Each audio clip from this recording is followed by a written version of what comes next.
calentar y bueno, con ganas de comenzar ya y de ponerme a entrenar con los compañeros. Είμαι χαρούμενος που όλα πήγαν κατευθείαν, που όλα εξελίχθηκαν καλά και πλέον δεν θα περιμένω να αρχίσω την προπόνηση με τους συμπαίκτες. Τον έπεισε στην Ελλάδα και στο Παναθηναϊκό να αγωνιστεί για πρώτη φορά εκτός Ισπανίας. Bueno, yo creo que todo, ¿no? Yo creo que es una experiencia nueva, ¿no? Y más en un club histórico como es el Panathinaikos y bueno, el reto de poder luchar por título y vivir esta experiencia, ¿no? Esta oportunidad.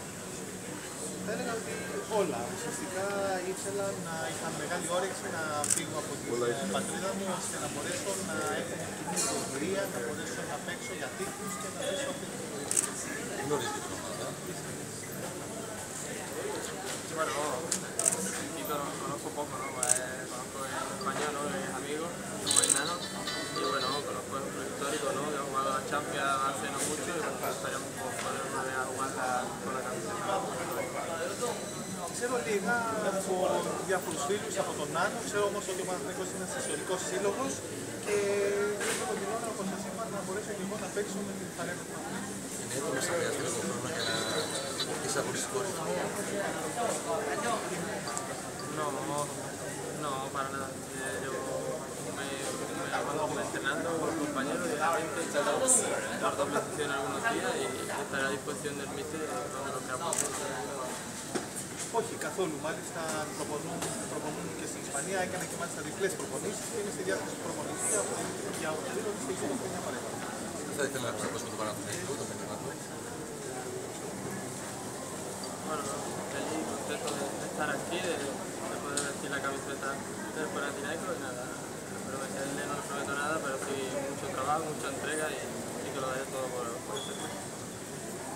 Να τους πω ότι είμαι πολύ χαρούμενος που βρίσκομαι εδώ πέρα, να τους πω ότι πραγματικά θέλω πολύ να φορέσω την φανέλα του Παναθηναϊκού, δεν θέλω να υποστηθώ πολλά, αλλά θα κάνω προσπάθεια να μπορέσω να είμαι πραγματικά στο επίπεδο του Παναθηναϊκού.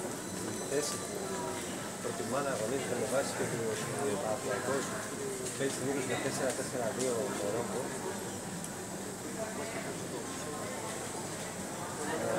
Πού να το πούμε,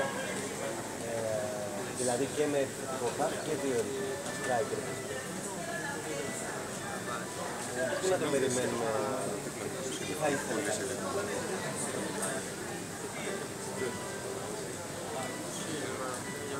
Siempre en cualquier posición de la línea de tres, ¿no? Media punta o en la por banda.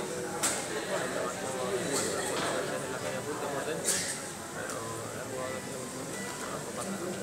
Κοιτάξτε, η θέση η οποία μου αρέσει περισσότερο είναι δοσμένος μέσος. Αλλά και εσωτερικά, βεβαίως επίθεση εσωτερική, όπως επίσης έχω παίξει και εξτρέμ. Αλλά είναι πάντα στη διάθεση του προπονητή. Θα παίξω εκεί που θα μου πει ο προπονητής.